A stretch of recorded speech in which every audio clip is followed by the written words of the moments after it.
Welcome to What About 505? Guglielmo Papaleo, born on September 19, 1922, was an American professional boxer, better known as Willie Pep.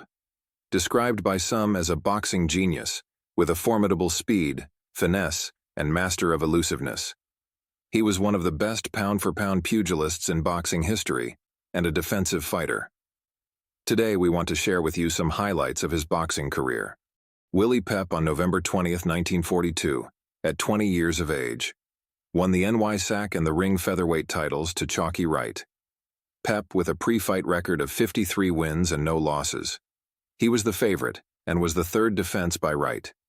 Pep won by unanimous decision. After his death at age 84, the New York Times wrote, "Although he knocked out 65 opponents, Pep was known primarily for his supreme craftsmanship in the ring."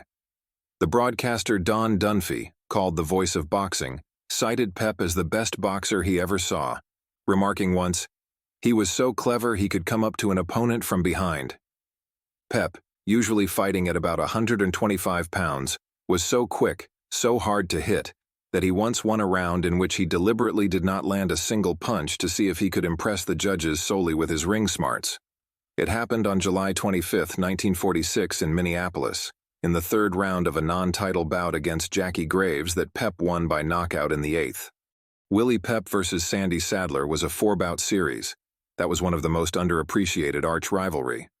Their first clash in October 1948 left sports fans stunned as Pep, a renowned defensive genius, was overwhelmed and knocked out in just 4 rounds. The match was so one-sided that many questioned if this defeat signaled the end for the 26-year-old Pep, a brilliant boxer with over 130 wins, only 1 loss, and 1 draw before this humbling loss.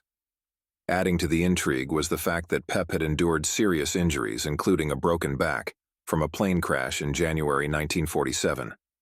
Despite an impressive comeback with 26 straight wins in just over 15 months, some observers felt the crafty fighter from Connecticut had lost a step since his near-fatal accident. In February, Pep made a triumphant return, delivering a gallant performance that saw him reclaim the title from Sadler by unanimous decision after 15 dramatic rounds. This victory is widely regarded as one of the greatest in the sport's long history. Like their first confrontation, the bout drew a massive crowd, selling out Madison Square Garden. For their third fight, the anticipation for the rubber match remained high, culminating in a showdown that set an attendance record for the featherweight division, with nearly 40,000 fans filling Yankee Stadium. Third encounter, September 1950. On the 8th-round, physician examined Willie Pep and diagnosed a dislocated left shoulder. When round 8 began, Pep stayed on his stool. Sadler regained the world title. The fourth and last encounter. In the December 1951 issue of The Ring, page 3, editor and publisher Nat Fleischer called this an extremely dirty fight, with wrestling, heeling, eye-gouging, tripping, thumbing, in fact every dirty trick known to the old-timers. Referee Ray Miller let the bout get out of hand, Fleischer wrote. The pattern of the contest never varied. 3 of his 11 career losses came by Sandy Sadler. Despite his losses to Sandy Sadler, Pep was renowned for his elusive and unorthodox fighting style. He possessed an uncanny ability to avoid punches, making him a highly elusive target for his opponents. Pep's defensive prowess, combined with his sharp counterpunching, set him apart from the competition. He used the whole ring to his advantage, dominating with his footwork and solid boxing skills. Instead of just eluding his opponents, Pep could knock them out after frustrating them.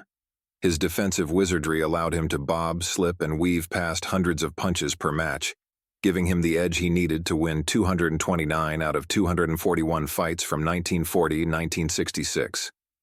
Pep's accomplishments and skills earned him recognition as one of the best pound-for-pound fighters of all time. He was voted as the #1 featherweight of the 20th century by the Associated Press, and ranked the #1 featherweight of all time by the International Boxing Research Organization in 2005. His speed, endurance, and the sheer number of his matches rightly put him as a contender for one of the top pound-for-pound boxers ever.